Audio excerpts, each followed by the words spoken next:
أنا عايزة برضه أسألك يعني هل أنت وأنت يعني صغير كنت بتروح المطبعة أو يعني الشركة مع الأستاذ حمدي مصطفى، والّا بداية يعني اشتباكك مع العمل وشغلك وكده كان بعد وفاته؟ لأ، يعني أنا كنت باروح فعلًا المطبعة، بس وقتها كنا إحنا المقر الرئيسي بتاعنا في العباسية.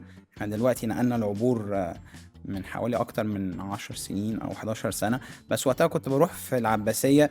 وكان حتى يعني من 3 أو 4 سنين كنت قاعد مع وزير التعليم الأسبق دكتور طارق شوقي، فبيسألني سؤال بيقول لي: أنت إيه رأيك في سلاح التلميذ ككتاب؟ فكان حتى إجابتي عليه مختلفة. قلت له: أنا عمري ما ذاكرت من سلاح التلميذ. فقال لي: إزاي؟ قلت له: ما أنا كنت القائمين على الكتب المؤلفين هم اللي كانوا بيذاكروا لي. فأنا فعلا لا كنت من المنبع، أنت كنت واخد بالظبط. سلاح التلميذ من المنبع.